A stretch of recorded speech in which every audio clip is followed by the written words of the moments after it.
ஜீவநீரோடை ஊழியங்கள் வழங்கும் இதயத்திற்கு இன்று ஒரு சிந்தனை. நல்ல போராட்டம். நமக்கு பொருளாதார பிரச்சனைகள் இருக்கலாம், குடும்பத்தில் சோதனைகள் இருக்கலாம், சரீர பலவீனங்கள் இருக்கலாம், மனிதர்களால் உபத்திரவங்கள் வந்திருக்கலாம், வாழ்க்கை சூழ்நிலைகளில் பலவித வருத்தங்கள் இருக்கலாம். இவை யாவும் இவ்வுலகில் நமக்கு எதிராக வருகின்ற போராட்டங்கள் தான். இவைகள் ஜெயிக்கப்பட வேண்டியவையே. ஆயினும் இவை அப்போஸ்தலனாகிய பவுல் கூறியது போன்ற நல்ல போராட்டங்கள் அல்ல. நீதியின் கிரீடம் என்பது சரீரத்தோடும் வாழ்க்கையோடும் சம்பந்தப்பட்டவர்களுக்கான போராட்டத்தை போராடுகிறவர்களுக்காக வைக்கப்பட்டது அல்ல. நல்ல போராட்டம் என்பது நாம் கர்த்தருக்காய் போராடுகிற போராட்டம். ஆத்துமாவிற்கும் ஆவிக்கும் எதிராக வருகின்றவைகளோடு நாம் போராடும் போராட்டத்தான் நீதியின் கிரீடத்திற்கு நம்மை தகுதிப்படுத்தும்.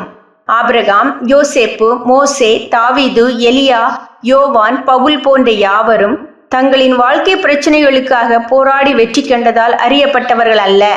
அவர்களுக்கு வாழ்க்கை பிரச்சனைகள் இருந்த போதிலும் அவர்கள் முழு வீச்சோடு போராடியவை தேவ காரியங்களோடு சம்பந்தப்பட்ட பிரச்சனைகளே. எனவே அவர்கள் தேவனால் உயர்த்தப்பட்டார்கள். நம் பிரச்சனைகள், நம் கஷ்டங்கள் என்ற வட்டத்திற்குள்ளேயே நம் பார்வை நின்று கொண்டிருந்தால் ஒருபோதும் பிரச்சனைகளுக்கு தீர்வு தேவனால் வராது.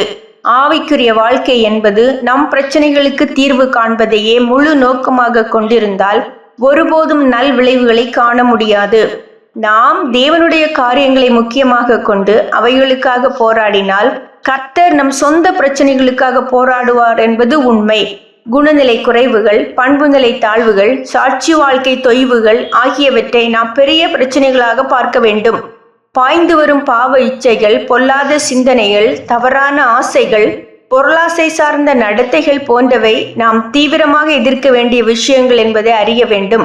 பரிசுத்தமாக, அன்பாக, உண்மையாக, ஒழுங்காக, நீதியாக வாழ்வதற்கு தடையாக வருகின்றவைகளை எதிர்த்து நின்று ஜெயம் பெற பிரயாசப்படுவதே நல்ல போராட்டம்.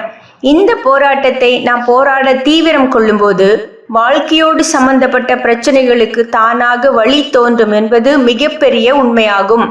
சிந்தனைக்கு, கவலைகளை இயேசுவிடம் விட்டுவிடு, அதனால் வரும் மகிழ்ச்சியை பிறரிடம் பகிர்ந்து கொடு. கவலைகளை இயேசுவிடம் விட்டுவிடு, அதனால் வரும் மகிழ்ச்சியை பிறரிடம் பகிர்ந்து கொடு.